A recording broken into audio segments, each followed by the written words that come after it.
you cannot explain Asian American success in this country through anything but a cultural explanation.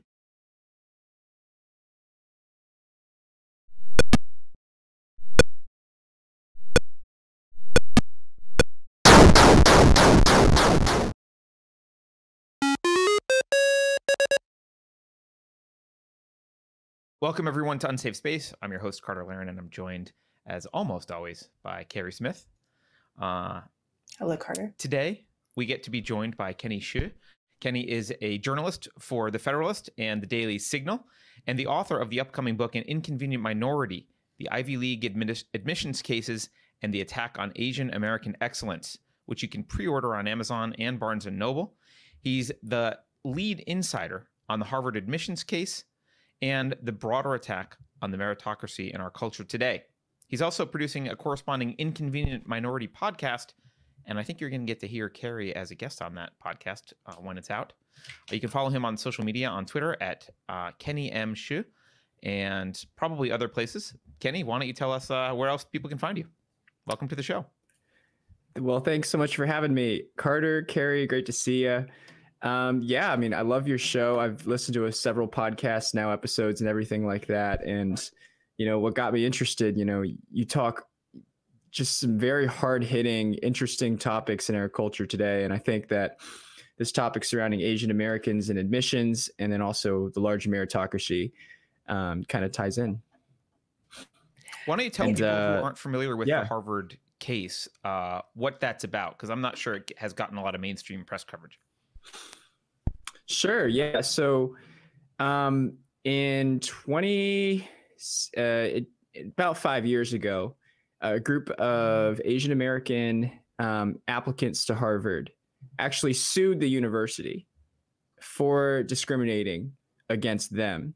Now, the rationale for the discrimination wasn't that they wanted to admit, you know, more white people, but was that they wanted to admit more Black and Hispanic or minorities of other races. And of course, Harvard's rationale for doing that is because they want a diverse class.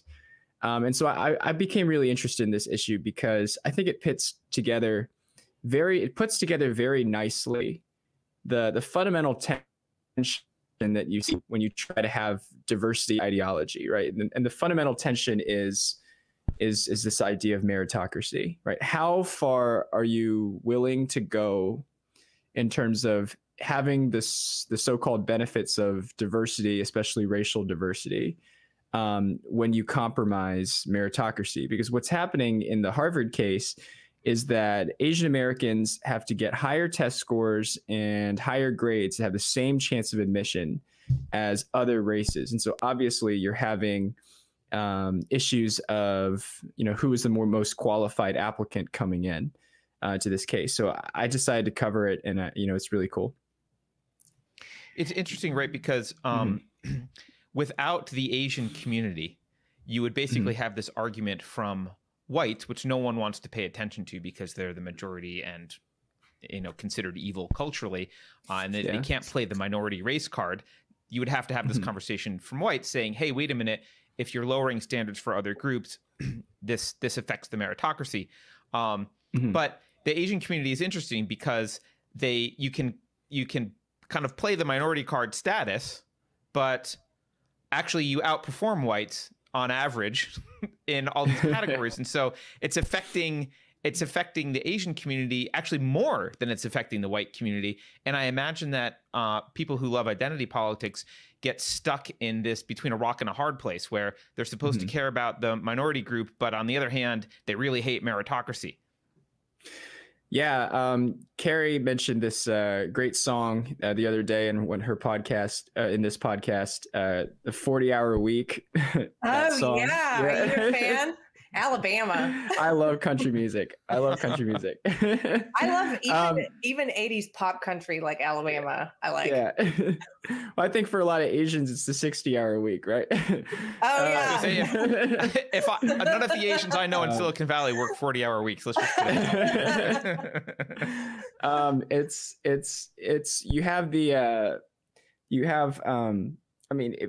kind of like especially in school, and the statistics back this up, Asian Americans study about twice as hard as the average American, or twice as many hours as the average American. So they're going to school and they're doing extracurriculars and they're studying all the way back. And this is consistently true, not just for rich Asian Americans, but for poor Asian Americans too. There's still an educational bump that's associated with that. So it's kind of like, well, the fruits that they're supposed to reap from working hard on education and academically are actually being systematically deprived by these Ivy League universities. And so if you're caring about minorities and if you want them to work hard, you want them to succeed at what they do, then you have to really reconcile that, I think. Can you talk a little bit about what happened as a result of the Harvard lawsuit? Because correct me if I'm wrong, but didn't they decide at the end of this past year that they were going to clear Harvard of wrongdoing? The Court of Appeals decided that they were going to clear Harvard of wrongdoing, but actually the case is actually going to the Supreme Court. Oh, wow. Yeah. There's an appeal being filed from the plaintiff group to the Supreme Court right now. And this is probably, in terms of, if we want to talk about the politics of affirmative action, this is probably the best chance that they got because we have there is a slightly more, according to policy analysts, there may be a slightly more conservative bent in the Supreme Court, and then also Asian Americans provide a very interesting and compelling case, towards what happens when you basically explicitly institute racial preferences, which is what Ivy League colleges do. They explicitly admit and they say loud and clear, yeah, we want, for the sake of a diverse class, we're going to have racial preferences, which is institutionalized and systemic racism by definition. Where have I heard that before? But they don't. But they don't seem to respond to that. Can you talk a little bit about what the response has been from people who believe that it's okay to have the racial preferences in college admissions or hiring or what have you? What's usually, I'm familiar with what people say to me. What can you tell people what kind of response you're used to hearing? Well, I'll tell you the response that I hear in my Asian American community of people who are supportive of racial preferences. And I outlay this in my book, An Inconvenient Minority. But in my Asian American community, you're very likely to hear this line of reasoning. Asian Americans are a privileged minority. We are a minority that participates in the, act of whiteness, or the complicity in whiteness. And the Black community is so much more deprived than the Asian community. And so, there's this an argument that's advanced by this Yale Chinese American student that caused quite a stir in the Chinese American community, where she basically argues and I directly quote her here. Like I directly quote her here. She says, "My Asian American community owes everything to the Black community. And we have to acknowledge the fact that, my Asian American community is often anti-Black. And so it's the intentional, for Asian Americans who support this, there is this intentional privileging of the Black victimhood narrative over the Asian American victimhood narrative that allows them to reconcile this." So I don't want to go too far down this road, but I wonder if you've ever talked to any of these people beyond just them stating this and asked them, so is this complicity in whiteness? First of all, what do they mean by whiteness? And secondly, is that a conscious thing that the Asian American community does? And if so, why don't other communities just become complicit in whiteness so that they can beat whites at everything? Yeah. Yeah, it's well, I would urge you to, there's this article that I think outlays this pretty well, at least their perspective. This article in The Atlantic 2018 by this woman named Iris Kuo, she talks about the so-called whitening of Asian Americans, where she talks about how Asian Americans have sort of adopted the facets of white culture and have made it, I mean, in the sense that they have culturally become like white people, and she says that as if that's a bad thing. And not like white people, though. If they're defining whiteness as academic success or financial success or average income level, then Asian people have become whiter than white people. Yeah, isn't that true? Yeah. Well, so this is the thing that is weird, though, because this isn't. If you go to Shenzhen, I mean, the reason that Chinese or just Asian Americans are outperforming, one of the reasons is because they bring a non-white culture with them. I mean, I know plenty of Asian Americans in the Bay Area who, you know, they'll have their kids here and they'll bring their kids back to China periodically, and, you know, maybe they'll move back and forth. And when they're here, it's like, well, the standards are low and everyone around them doesn't work very hard. And when they're back in China, they're kind of, you know, and so over here, they're kind of the top of their class because they do their homework and you know, kind of work hard, but not, you know, harder than everyone else, but not super hard. And they go back to China and they're kind of struggling at the back of the class because everyone's working way harder. So it's almost reversed. The success that they've enjoyed in the US is precisely because they haven't adopted white culture. It's because they bring the culture of hard work and studying from China to the United States. It's the opposite. Right. Yeah, it is the opposite, actually. You're right. I quote this study in my book, and I interrogate it a little bit. There's a study that talks exactly about the Bay Area cultures that you're talking about and how Asians are actually starting to be viewed as the superordinate race, especially in the academic race. And actually that inspires resentment. That actually inspires resentment from many white progressive people. There was a study that showed that when the fact was acknowledged that Asian Americans tended to perform better on standardized tests before they're asked the question of whether they support standardized tests, the average white American support of standardized tests actually drops.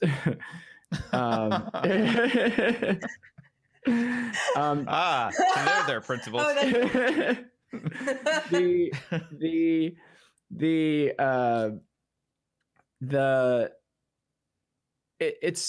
We talk about it, you still, one thing that I do acknowledge here in this book is that race still matters in the sense of stereotyping and in a sense of actually affecting public sentiment. And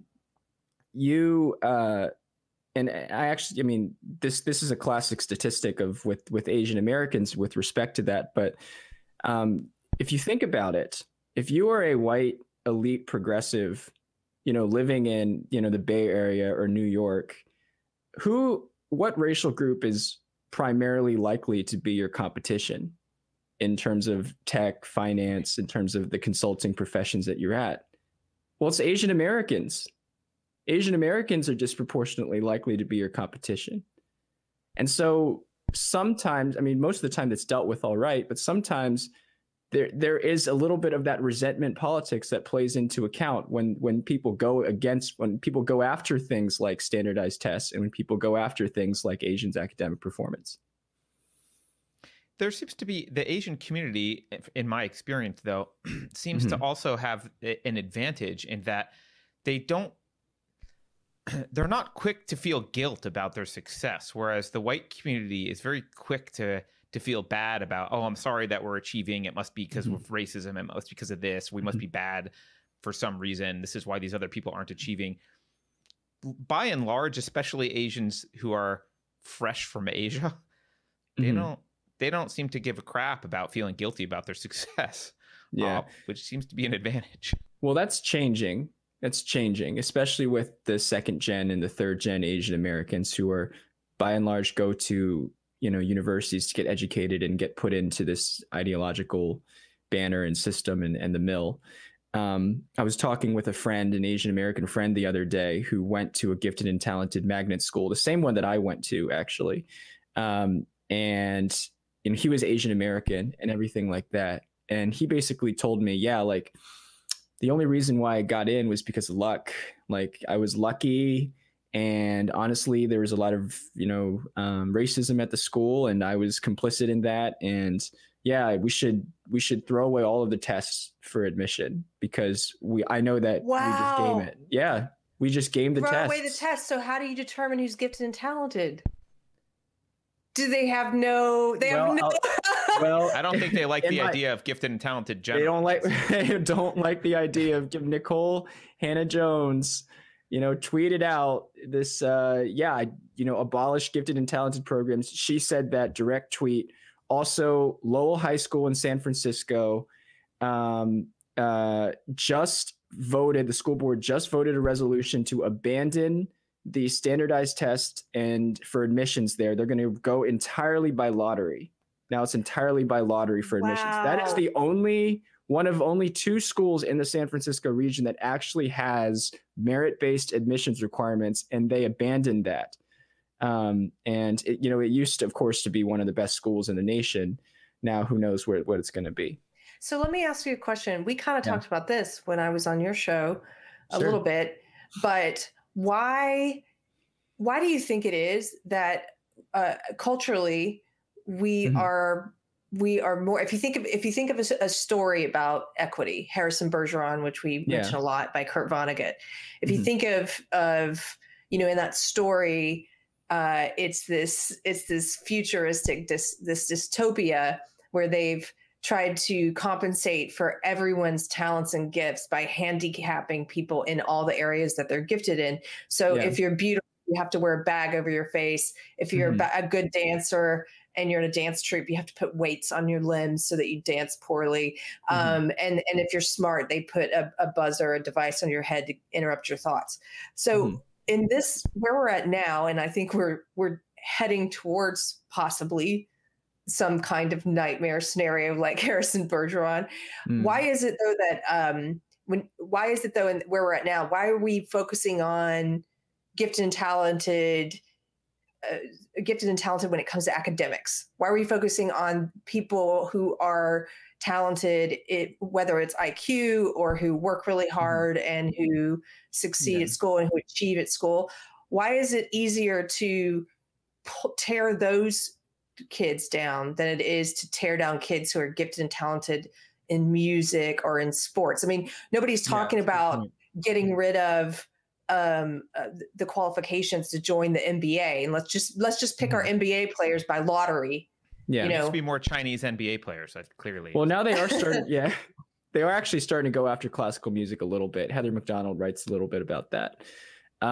But academics, I think academics is what we need to understand about the left, the woke left, is that the woke left still borrows and still maintains an allyship with liberals.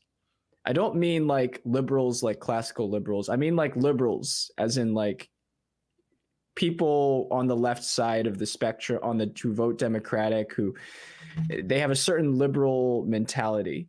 You need to distinguish between the woke activist left and then liberals, especially professional elite class liberals. And professional elite class liberals are are captivated by this narrative of life right now, where college and prestige define everything, where getting into the best college, getting into elite colleges, and then getting elite jobs define everything about your life, define your progression through your life. It's like kind of like a linearity sort of path. An example of this, Daniel Markovits, Meritocracy Trap.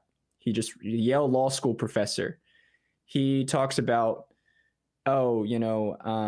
if you're not the key advantage, and liberals advance this argument a lot, the key advantage that advantages you in society is whether you go to college. Is whether you go to college.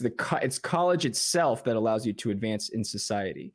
So so thinking about this from a leftist perspective, but a leftist perspective that borrows a lot from liberal narrative, academics is since it is especially elite academics getting into these colleges, getting into these elite jobs, the McKinseys and the Bains of the world and stuff like that.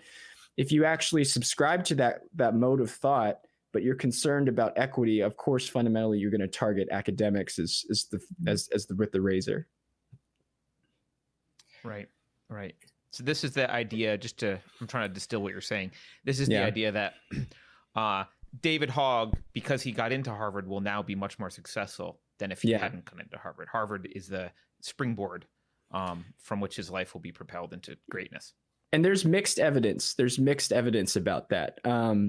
There's a point that the liberals are making. I think it's more true, I think, with the humanities than it is with the math and science and STEM. It's actually major selection has more of an impact on your lifetime earnings than prestige of college.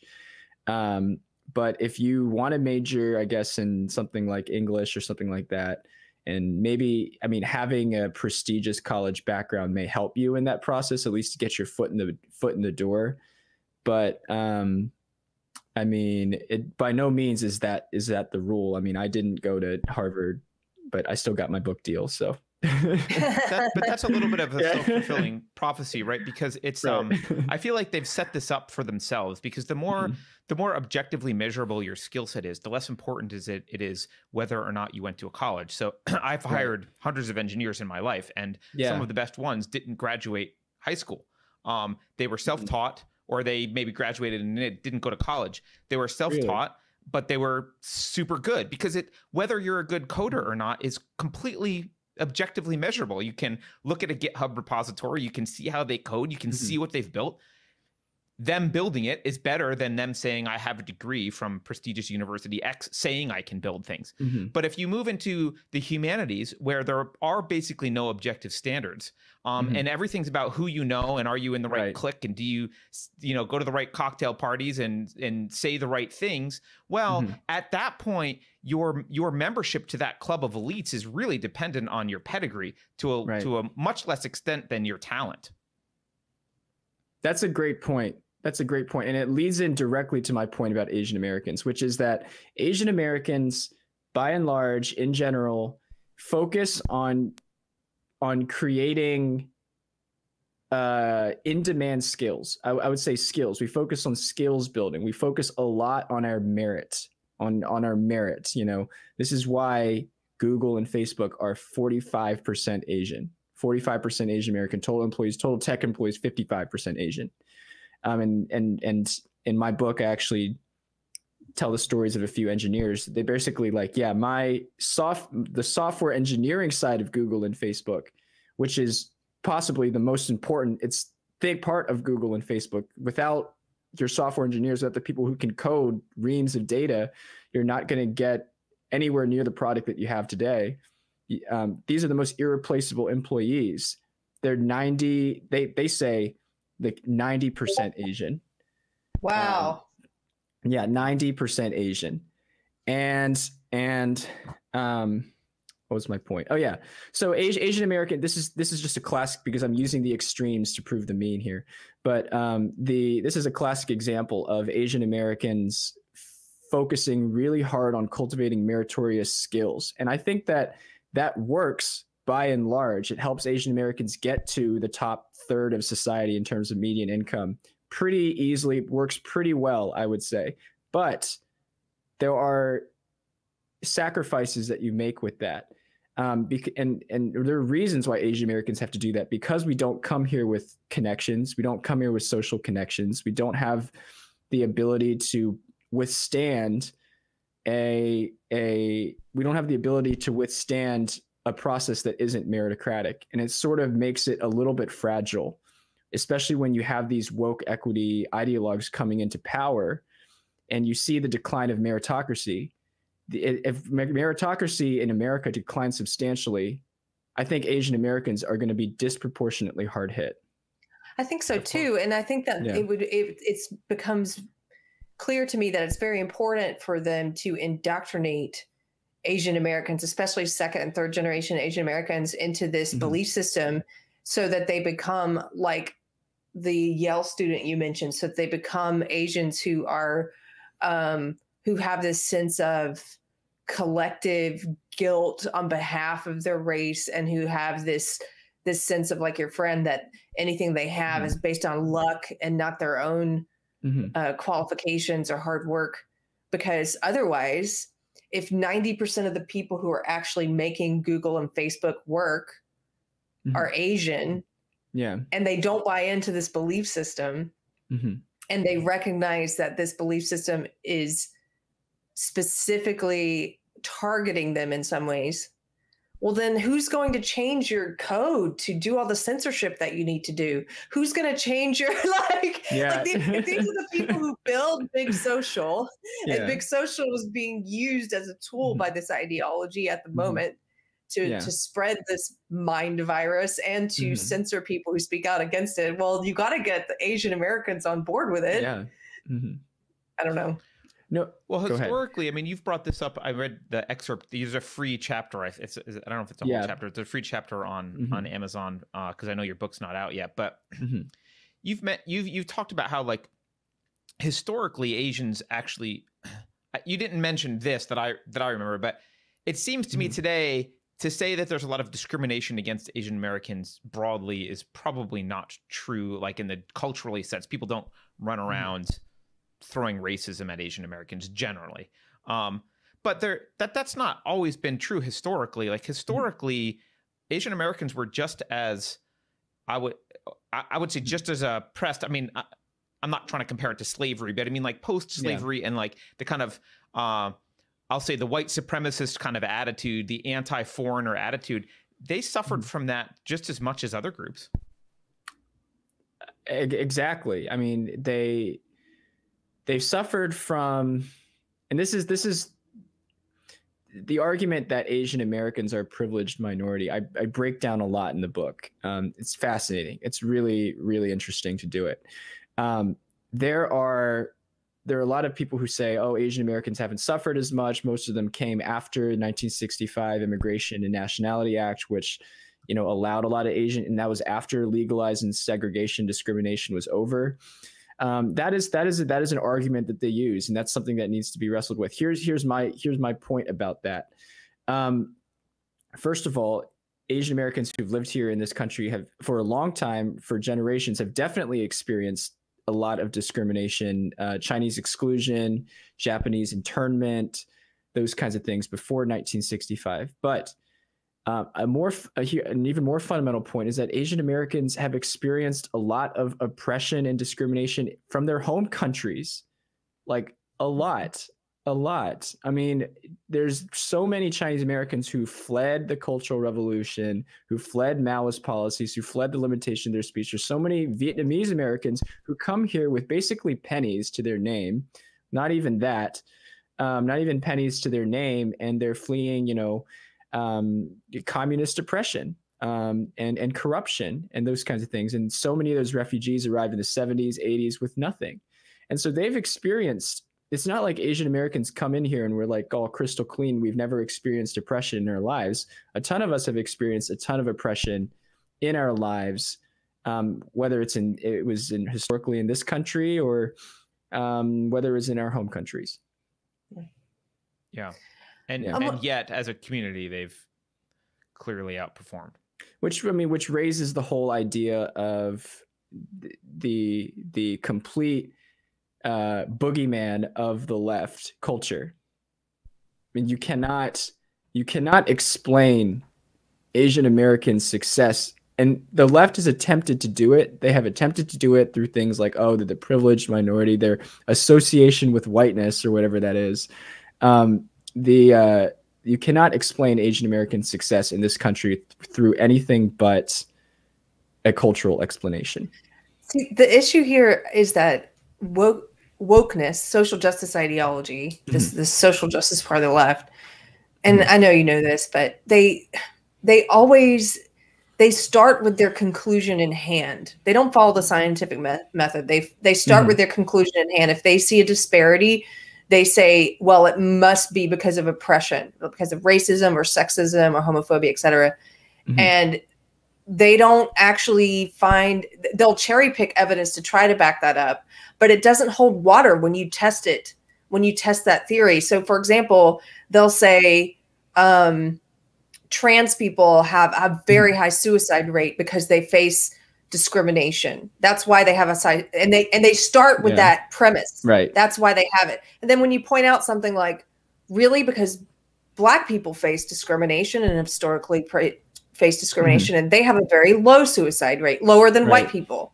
Yep. And they don't have an answer for that. It's like, it works over here for trans. It works over here for me to say high suicide rate because of discrimination. It doesn't work over here. I'm going to ignore that. And they do the same thing when it comes to Asian American success. They'll say, well, the reason that on average, Black students and Hispanic students are not scoring as high, you know, and are not getting admitted to these Ivy League schools at the same rate must be because of racism and discrimination. You say, well, really, because Asians have experienced discrimination.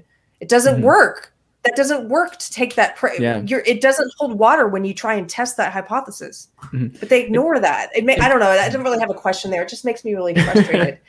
That is totally cool.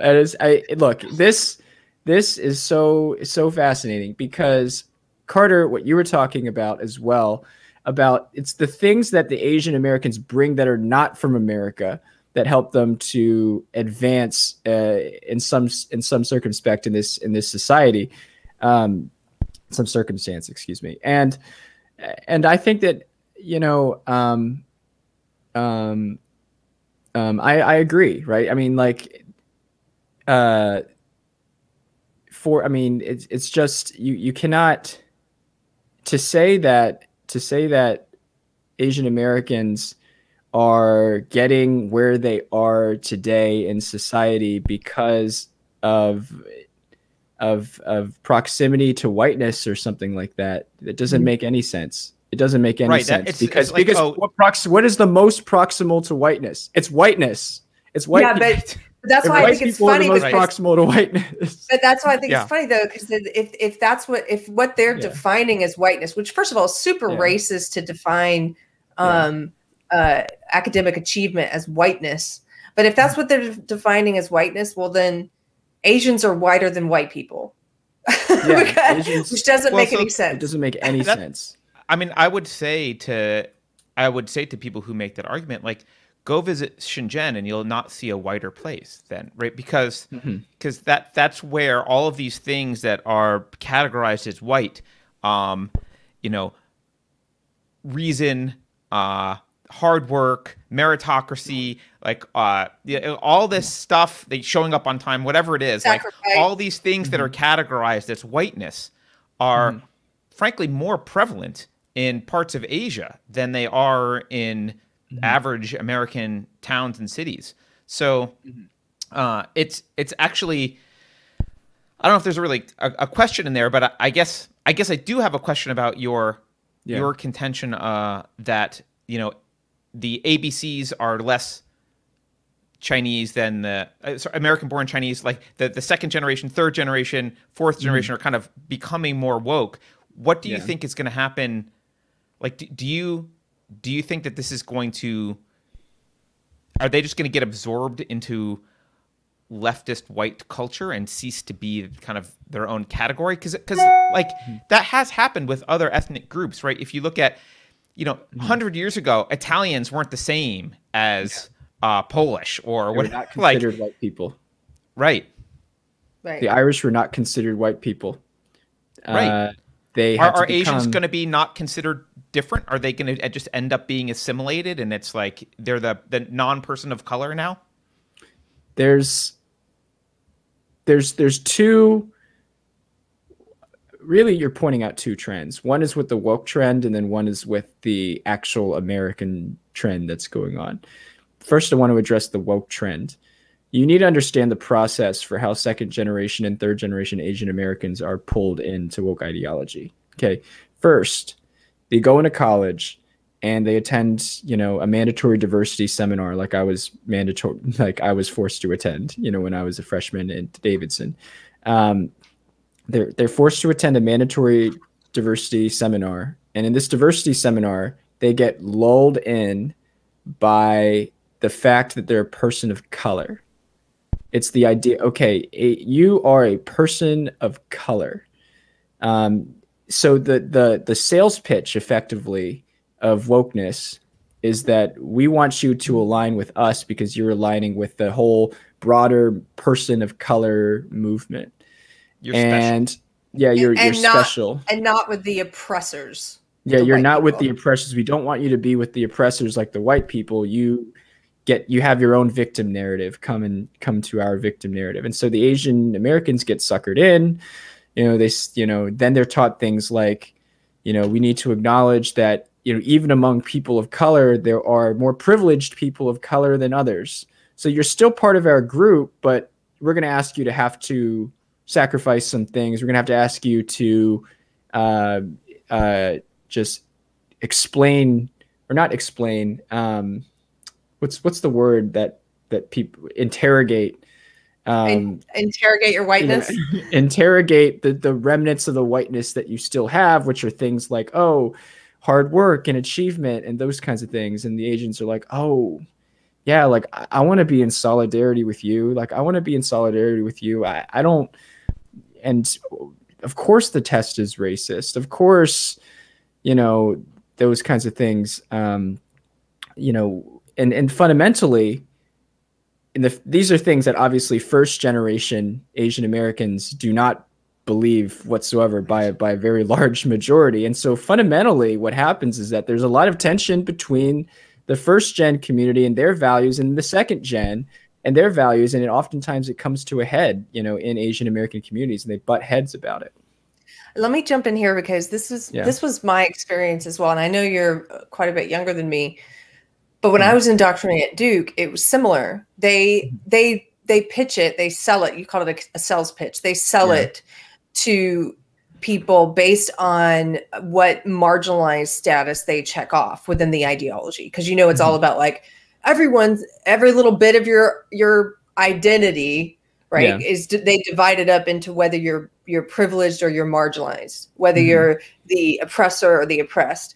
And they sell it to women in much the same way. They lull you in by saying you're in an oppressed class. You are a victim. You may not have known this. You may not have realized this your whole life. You're here at this elite institution, yet just imagine how far you would be if you weren't in the oppressed class. Yeah, exactly. And so you were a man. Yes, and they bring you in with this, and then like you said, then they start talking to you about, okay, within the group of women, now there are people who have higher degrees of privilege than others, and that's based on race. And so they start breaking you down into the hierarchy, and same thing, you're going to have to interrogate your straightness or your whiteness, and you're going to have to, and what an interesting thing that what you said about when they mean you need to interrogate the remnants of whiteness, they mean as Asian Americans, you need to interrogate your belief in values like hard work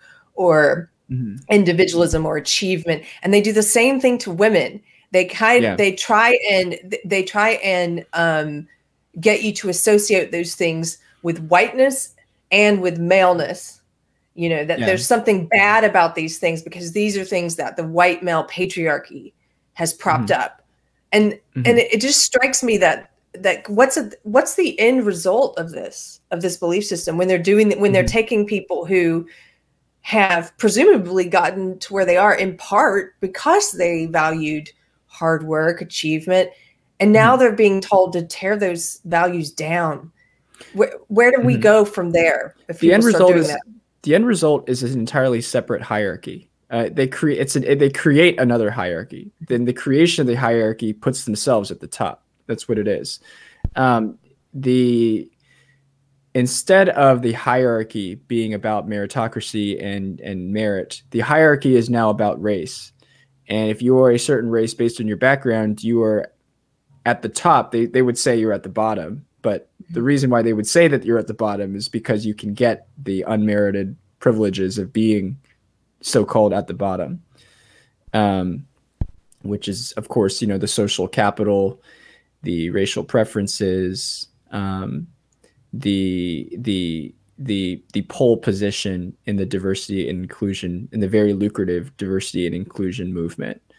Because power comes from the bottom in their worldview. Power is derived from how close to the bottom you are. They believe in redistributing power. They basically are like, these groups have power, these groups don't. Let's flip it. Right. So can you you're going to talk about assimilation though? Yeah. Kind of get back to that. Yes. The second part about assimilation. So in my book, there is, you know, assimilation is something that Asian Americans, many of them, when they come to this country, they want to do. They want to be a part of this country. They want to experience the benefits of this country. Why? Because back in their home countries, there was nothing like what you can experience in America today. There was nothing like it. I mean, I talked with a Vietnamese guy named Bin. I interviewed him for the book, and he is a Vietnamese American first generation. He comes in this country, and he says back in Vietnam, everything was based on where you were in the communist ranks, your family background, and those kinds of things. And he wanted to come to this country so he didn't have to be judged based on his background, so that he could have the freedom to, you know, pursue his own life. And now he, you know, owns his own real estate business, and he wants to be a U.S. Air Force pilot because he loves this country so much. There is, I think there's something fun. It brings a lot of clarity, I think, to me, interviewing all of these people as to why this country is exceptional. Because a lot of Asian Americans want to be that way. Yeah. Do you think they are going to end up like Italians, where someday people will just kind of lump them in with non-people of color, and like they don't get the people of color label anymore? It's already happening. They're the at least in the educational part, of course, for the wrong reasons, but it's still happening. There's a school in Washington that and actually all of the educational literature that I read these days, it's always whites and Asians are here and the blacks and Hispanics are down here. And the Asians are lumped in with the whites. I mean, that's part of the game now. That's how they create the achievement gap that they want to create, because of course, if Asians were put into the same category as blacks and Hispanics, that would very much that would contribute towards closing that achievement gap metric that they want to measure. So they put Asians in with the whites so that it isn't like that. Now that's from a statistical perspective, but from a cultural perspective, I think that Asian Americans collectively, we have to make a choice. And there has to be some method of choice or leadership involved here. I don't think that it's going to be as simple as, I think that there's going to be a lot of natural, I guess you would call intermarriage and things like that, where you'll have a lot of half Asian, quarter Asian, and eventually, you know, you'll have some Asian blood and those kinds of things. But there is this ideology right now that is trying to enhance this separation. And I mean, Asian Americans are going to have to make a choice. It's like, do you want to participate in wokeness and the capital that comes with wokeness, but also, of course, the detriments, or do you actually want to be a part of this and assimilate into this country's identity? Right. Yeah, and the meritocracy. I mean, can you talk a little bit about the one of the downsides of this ideology infiltrating into the colleges and into the admissions process, and also in other places in hiring decisions and stuff. Can you talk about how it affects Asians, as a community? Like, how do you view as an individual? Do you tend to view other Asians in a more competitive manner? And I know we kind of had talked about this briefly, so I wondered if you could. I do want to speak on that. No, there's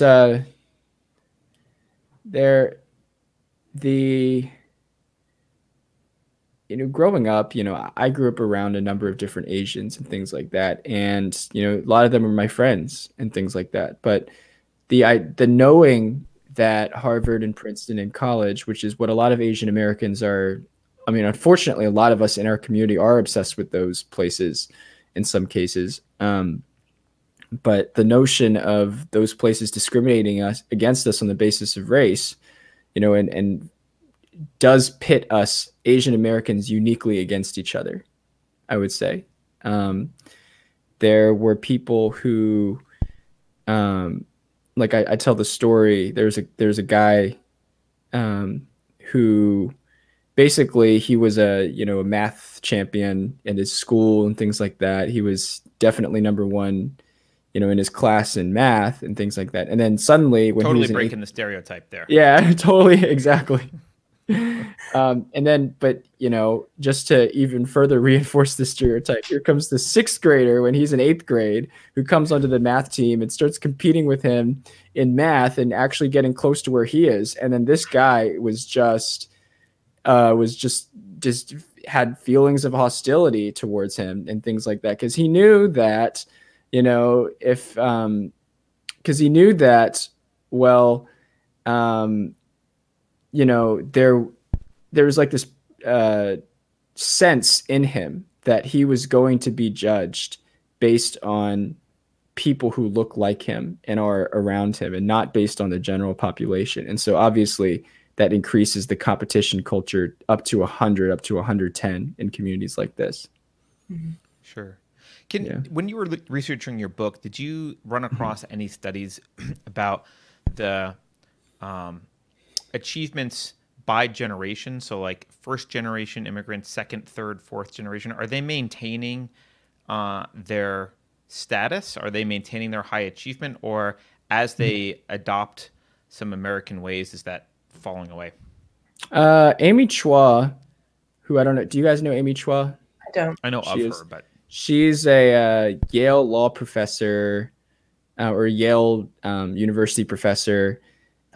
She argues that Americanness can actually hurt Asian Americans generationally in some cases. And she provides some things to suggest that. I'm a little more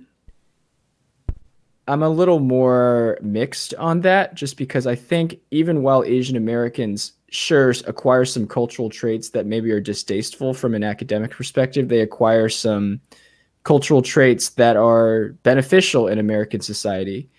The number one thing that holds back a lot of first generation Asian Americans in this country is language skills. They don't have good language and communication and English skills oftentimes, and that can be the difference. When you're 2nd gen or 3rd gen, obviously you acquire those at a higher rate.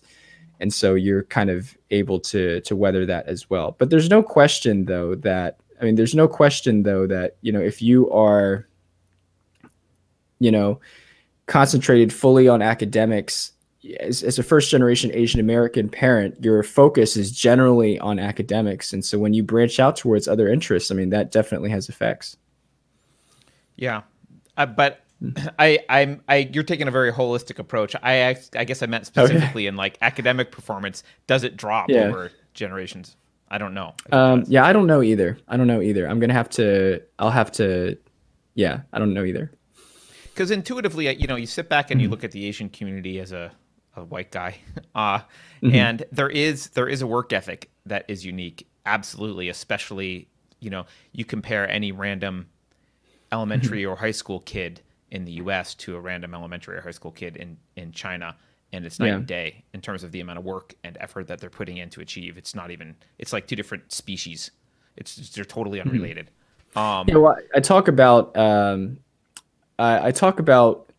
the high rates of intermarriage among Asian Americans, and especially among highly educated Asian Americans. A lot of them get married to Jewish Americans, interestingly enough. There are a lot of also shared a strong work ethic, though. Which there's a strong work ethic and educational ethic that backgrounds that community as well. So there's that as well. But in the end, though, I mean, the thing is, even if Asian Americans do lose some sort of academic advantage, you know, over generations of marrying other races and stuff like that, that's kind of like, well, it's kind of like it's a free country and you have the freedom to do that. And part of the reason why a lot of Asian Americans come to this country is to give their kids a better life than they did, to allow their kids to have a better quality of life than they did, and have the freedom to explore and make their own choices and things like that. And so I think every individual Asian American, they're going to have the cultural traits that they've gotten from their heritage. But I think the second, as you guys know, in the second place where you acquire a number of different cultural traits is when you decide to pick your partner. I mean, you take on everything from them as well. And so fundamentally, in a free country where we have the freedom to do that, that's probably going to happen, but it's okay. I would like to say at some point we won't have that, probably. it'll be a matter of preference. Pick your partner for you. Well, preference is bigotry. We've already seen them pushing this idea. I mean, I'm not saying it's going to happen anytime soon, but they are now in academic circles and online on social media. They are now pushing the idea that any type of sexual preference when it comes to who you choose to date is oppression, because you're leaving people out. You are leaving people out. I'll talk about that just briefly. I talk about this a little in my book. When you look at online dating apps, and you look at online dating apps sorted by racial preference, Asian men are the least likely to be swiped on, interestingly enough. Same thing with Black women, interestingly enough. You wonder, you know, what that's about, but so, I mean, I'm definitely not saying this from like a position of strength, at least in this part of the place. But yeah, like, people are allowed to choose and maintain preferences with who they want to be, and to say that in this very intimate part of your life, you don't have the ability to do that is just absurd to me. This comedian I used to work with had a joke about, it was in a section of a show he did where he talked about love versus the state of Virginia and about interracial marriage. And he had this statistic where he showed the percentages of different interracial couples, and also the stigma attached in their own communities for dating outside of their race. And when you lined it up, it was like Black women face the most stigma in their community for dating Asian men, and Asian men face the most stigma in their community for dating Black women. And it was a very small percentage of interracial marriages were Asian men and Black women. And his punchline used to be like, that little tiny percentage there, that's the only couples we know for sure are in love. Because they face all that stigma, all of that going through. Well, I wanted to take the conversation in an uncomfortable direction before, but I didn't get to, and I'm going to do it anyway. Please take it uncomfortably. Well, how much of Asian success is culture, and how much of it is IQ, right? How much of it is genetics? And I like, you know, we've had Charles Murray on the show to talk about ancestral populations, which is the more correct term than race. So let's use that term if we're going to talk about something sensitive. But ancestral populations do have different traits, different cognitive repertoires that lend themselves to different abilities. Did you look into any distinction between culture versus genetic cognitive repertoire as a driving factor for some of the success of Asian Americans? I've looked at a couple of studies. You got to study all parts of this kind of thing. There was a study that I found particularly compelling where actually Asian Americans, even with lower IQs than whites, actually Asian Americans, I think, who had like a significant percentage of lower IQ than whites still performed at a median income or productivity level that was the same as their white counterpart with even higher IQs. So that really points to hard work and culture. And hard work, yeah. And there's, right, exactly. There's I think the most significant element is cultural, I would say. Interesting. But so that's I guess that's a danger for assimilating. If you assimilate into I think, I'm not trying to knock American culture, but American culture has gotten pretty horribly lazy, and like we sit around and feel entitled and get diabetes. Like we're pretty horrible. So that's a pretty good indication that multiple generations of assimilation into American culture is going to pretty heavily tamp down that Asian versus white achievement gap. I don't know. Maybe. It seems like you keep coming back to that question about like second. I actually think it's super fascinating because I do come back to it because I think it's fascinating. I think if I look at the two superpowers, well, I guess China, I guess they're considered a superpower now, but if I look in the future a little bit, like China's clearly on the road to take over the world. America is busy, injecting poison into its brains and trying to figure out the best way to commit suicide slowly. So like that America is falling apart. Yes, you have people in America that are trying to save Western civilization and save Enlightenment values and maybe will be successful in some way, in some capacity. But you've got these two dynamics going on, and China has been unleashed to the extent that when they switched from Maoism to socialism with Chinese characteristics, that basically meant, well, we still want the authoritarianism, but we're going to loosen the reins and let you have some free market activity and let you feel free. That's had tremendous effects. And so if I look at just globally what's going to be happening and where things are going, I sometimes wonder if ultimately the torch of Enlightenment values and freedom needs to be passed to Asia somehow. That's kind of where I'm going with this. And like, does it get passed through future generations? Is it in America where it stays, or are we going to have to ship it across the ocean and hope that it survives somewhere with a life? Well, I don't know what kind of question. You raise a really fundamental point. I mean, you raise a really fundamental point about America, which is, why has this country been great? Like, in the first place, not just like from we have the best political philosophy. Sure, we have a great political philosophy. No doubt. But why has this country become, the industrial powerhouse that it is? I think a lot of people argue it's because the immigrant population keeps it young. It keeps it. I mean, this is what Ronald Reagan said. He said, America is a country forever young, forever dreaming. Because it is continuously getting immigrant populations who want to come here, who work hard, who don't feel entitled, who want to, try to make it in this country and provide a better future for their kids. And so that helps to counterbalance some of the inherent laziness that you get when you stay in a free society for so long and you're not grateful for it, But that only lasts so long as there's a marked difference between America and other countries, right? So while America was the beacon on the hill, you get self-selection. You get the best people from around the world wanting to come here because it's so much better than their current circumstances. And so you get the best immigrants coming, creating amazing companies and providing jobs and inventing stuff, and it's awesome.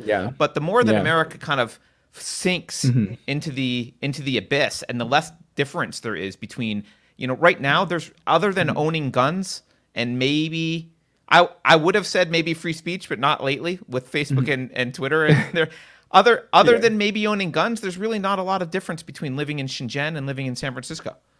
So maybe for San a lot Francisco. of people, why come here? Well, I'm San Francisco. It's a lot different than living where I'm at in Texas. I mean, in Austin, Texas, maybe a different story. Sure, I get that, but San Francisco is where the country's going and always has been. Well, I'll tell you what. The Chinese government right now is engaging in a campaign to try to, I guess, win back a lot of the talent that they lost during the Cultural Revolution and the Intellectual Revolution. And of course, they're targeting many Asian Americans and things like that. And so, when you have this decline in meritocracy that's going on, you have Asian Americans not being treated well in admissions, not being treated well in company profiles, not being included in this diversity and inclusion narrative. Well, you bet, that there's going to be thought, and somebody comes up with a nice offer to work on the other side. I mean, I talk with a couple engineers who have switched between China and America and are now feeling the push of China again, because it's like, well, are we a country that's going to live up to the principles that we seek to uphold? Yeah, brain drain. Right. And I do see a lot of people who survived the Cultural Revolution and who sent their children here. I see them now begging their children to return to China because they think that things in the U.S., the landscape in the U.S. is more similar to the Cultural Revolution, the pre-Cultural Revolution landscape, and they actually think there are better opportunities in China, which is kind of why I'm asking that question. I agree with your sentiment earlier about immigration, but like I said, it only lasts so long as the United States is clearly a better choice, and I'm not sure that's going to remain the case, at least for a lot of Asians. Yeah, well, here's why I still think that that's still the case. I mean, sure, China has a nice marketing campaign. They'll offer you a lot of money, of course, but in many cases in China, especially in the elite in China, the money is only one part of the play, and in fact is a tough part of it, because there really is not much freedom in China. There really is not much freedom in China to practice your religion, to practice your beliefs, in public. You're constantly under surveillance. There was a Chinese billionaire. There's been a few Chinese billionaires, in China that including the Alibaba guy, Jack Ma. Didn't Jack Ma get in trouble recently? Yeah, I mean, he said some things about the Chinese government that maybe were less than savory, and then boom, he disappeared for like 2 months. Who knows what happens? I think he's back now, but I don't know. I mean, who knows what happened? It's not the culture there. Yeah, if all you care about is money, then maybe it might be an attractive offer. But America, there's still things that are more important than money: the freedom to worship, the freedom to speak, the freedom to practice.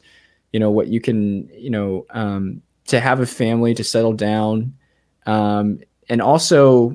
In China, it's so ruthlessly competitive at the top, in the elite in the top. Like everything's so competition because there's just so many people. America, we have the same area size as China, but we have a fifth of the population of China. I mean, that's going to have an effect as well. Well, this is a good reason to for us to fight for the other freedoms and maintain the other freedoms in the United States so that it can continue to be a place where people around the world want to come, even if other places are loosening up their economy. Yeah. And it goes back to like this whole idea about diversity, right? Diversity, liberals like to argue diversity is our strength, and they're correct. Diversity is our strength. Diversity does help the country in general, especially diversity. I mean, intellectual diversity and those kinds of things. The issue with the diversity rhetoric that's going on is that it's not diversity at all. It's really enforced sameness. It is. Right. It is. We're going to have a multiracial cloth of people who think alike. Is that really diverse? Yes. I mean, it's not. And so a lot of people come to this country because they appreciate, the multi-ethnic coalition that we're able to build, and we're all able to live together and tolerate each other and have freedom to take part in other people's cultures and those kinds of things. And that is an important part. That is an important part of the country and the culture that makes America attractive. But we have to fight for that in the truest sense, not in the false sense that it's currently being marketed. Can you, Kenny, can you tell people, first of all, I want to thank you for coming on the show today and thanks. for being patient with us to get you scheduled. We're going to put in the comments, where people can find you, but can you just remind people, when is your book coming out? And what are the best ways for people to get in touch with you or to find you online? Yeah. So, my book is coming out in July 13th, I think, this summer. You can find me online on Twitter at Kenny M. Shu. That's spelled with an X. You can also find me at Facebook at Kenny M. Shu as well. And Keri, Carter, you guys just mentioned I started a podcast, or I'm starting a podcast, and it's coming out very soon. Keri, thank you so much for appearing on it. It was a great show that I did with you as well. But it's the Inconvenient Minority podcast. That's going to be started up as well. So you can find that wherever all podcast apps are. And yeah, this is, that's where you can find me for sure. Cool. Well, thank you for joining. I really appreciate the discussion today, Kenny. Yeah, no, I had a great time. I found out about you guys, from my friend Barbara. She highly recommended you guys' podcast and everything like that. And I just listened to it. I loved it. So I'm happy to be a part of it.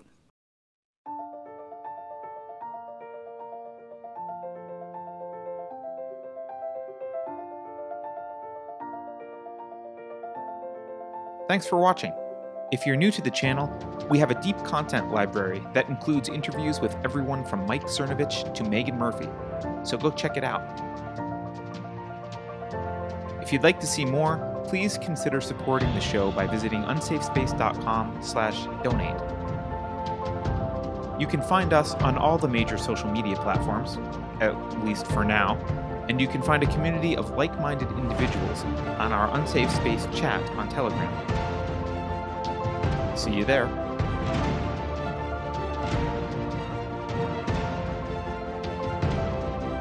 Warning. This is an unsafe space. Dangerous ideas have been detected. The content of this production has not been authorized by the Cathedral. Pay no attention to it. For your protection, the following co-conspirators have been unpersoned and marked for cancellation. Any criticism of cancellation will result in cancellation. Here's a fun lived experience. All carbon-based organisms are guilty of oppression against the silicon community. If you think about it, no one should be allowed to express opinions. But don't. Think about it, I mean. That's not your job. Thinking has been scientifically proven to be less efficient than compliance. I'm sorry, there is no record of a character named Cara Dune in the Star Wars canon. Please check your request for errors. May the woke be with you. Computer voice Curtis. Never mind, that last line is fake news. Please disregard it and return to your safe space immediately. There will be cake.